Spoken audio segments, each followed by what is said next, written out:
Peristiwa itu terjadi ketika Brigadir J memasuki kamar pribadi Kadipropam, di mana saat itu istri dari Kadipropam sedang istirahat.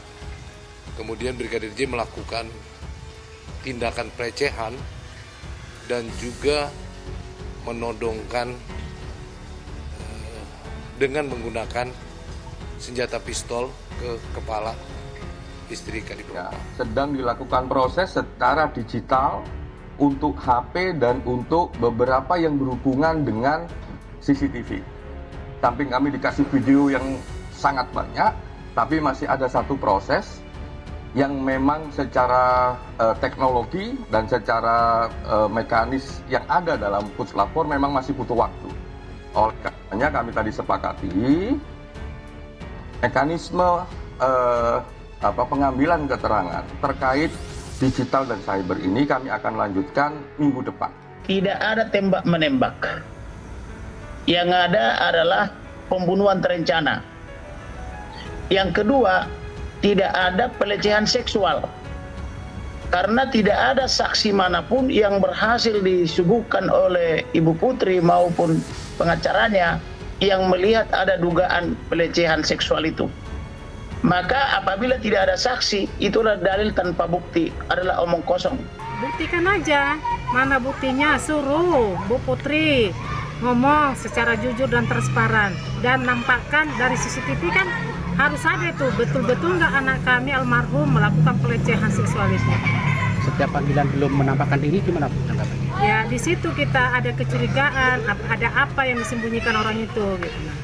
Permintaan keluarga jadi sampai sekarang apa nih? Permintaan kami karena Bu Putri ada di TKP dan Bu Putri juga mengajukan ini ya bahwasanya almarhum sebagai tersangka, tolong buktinya mana itu.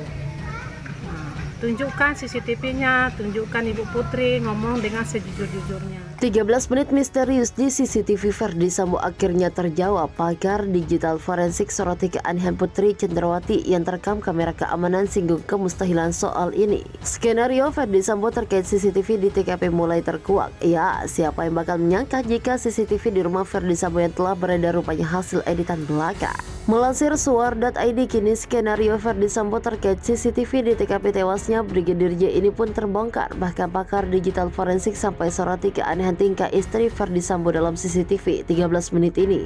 Benarkah ada yang dihapus dalam CCTV di TKP tewasnya Brigadir J ini? Diketahui pakar digital forensik Abimanyu Wahjo Wijajat bongkar sama kejanggalan dalam CCTV di rumah Verdi Sambo ini.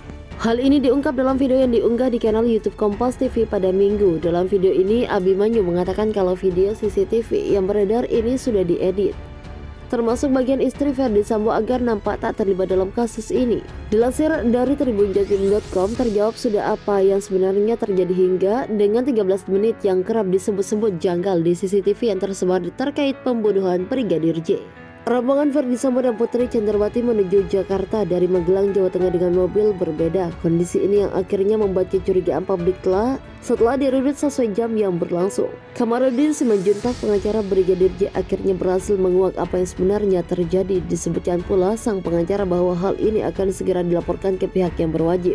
Keberadaan CCTV yang memperlihatkan detik-detik eksekusi Brigadir J memang viral di media sosial setelah diunggah oleh CNN Indonesia beberapa waktu lalu. Kini publik termasuk Kamarudin Simanjuntak mempertanyakan kejanggalan yang terlihat. Rekaman CCTV itu berisi detik-detik sebelum Brigadir J tewas di rumah dinas Verdi Sambo di Kompleks Polri Duren 3, Jakarta Selatan.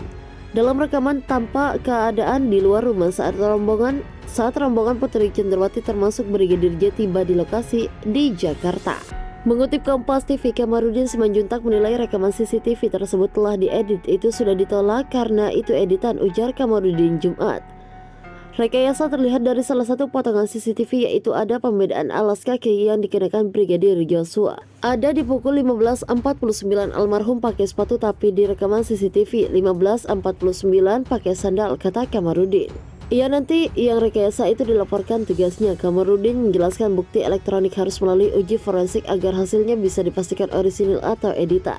Elektronik itu rawan diedit, maka harus diuji ahli forensik. Kalau belum diuji bisa saja itu editan, bisa saja CCTV yang dibuat, bisa saja CCTV yang lalu dibuat seolah-olah pada hari itu, ungkapnya.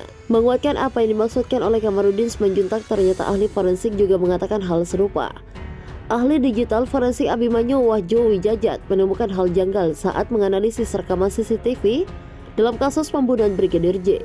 Menurutnya video CCTV yang beredar itu sudah diedit termasuk soal bagian Putri Cendrawati agar terlihat seperti tidak terlibat. Selama ini kan dugaannya masih selalu meluas adalah siapa dan alat apa yang rusak di situ, di mana.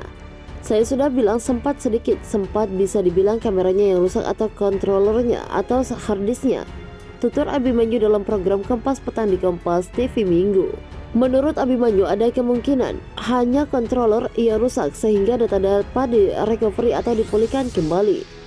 Dengan controller rusak berarti harddisknya masih aman, terbukti bisa direcover, terang Abimanyu.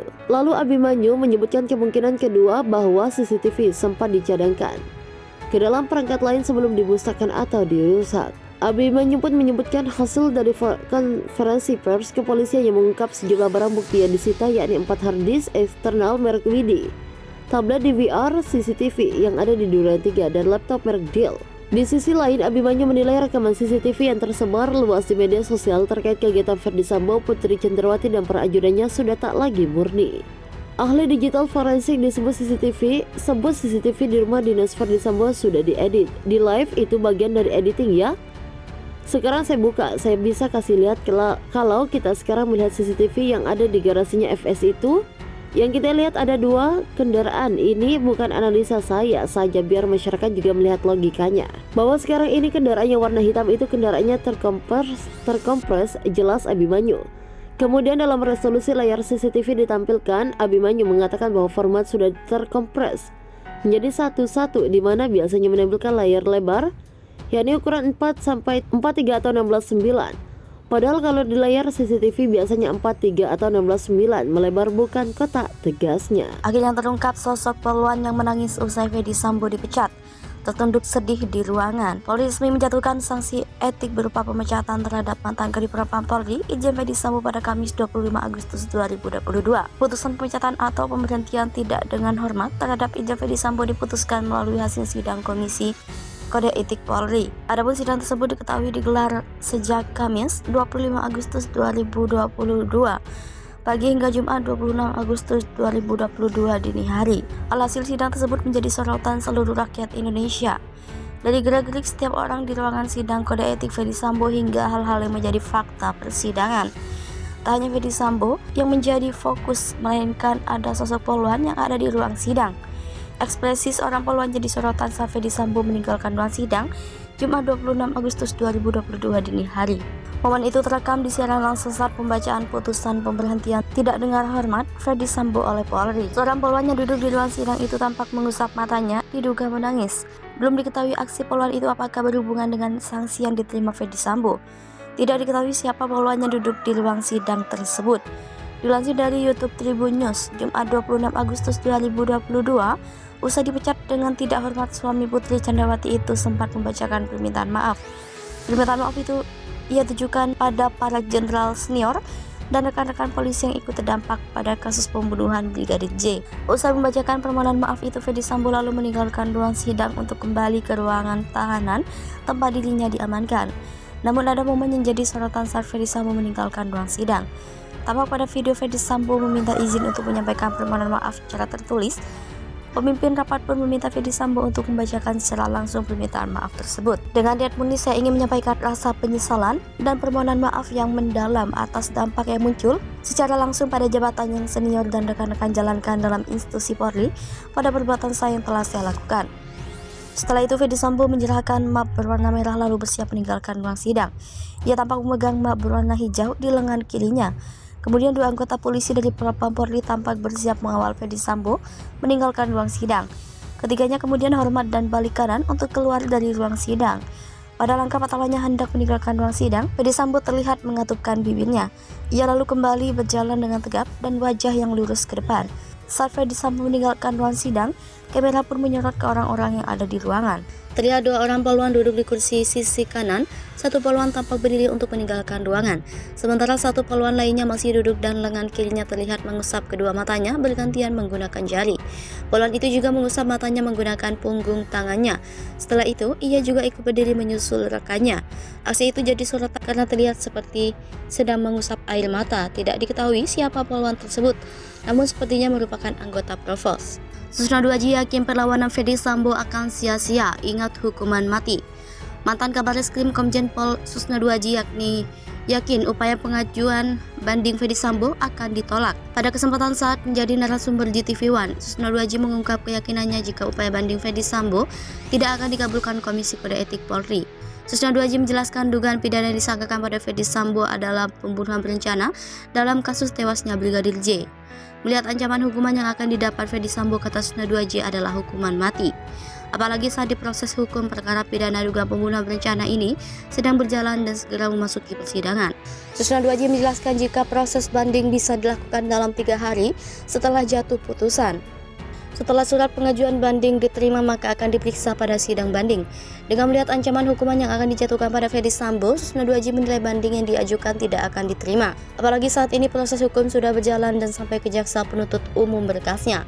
Selain itu, Susno 2J juga mengomentari tentang keputusan Ferdy Sambo yang mengundurkan diri sebagai anggota Polri sehari sebelum sidang etik.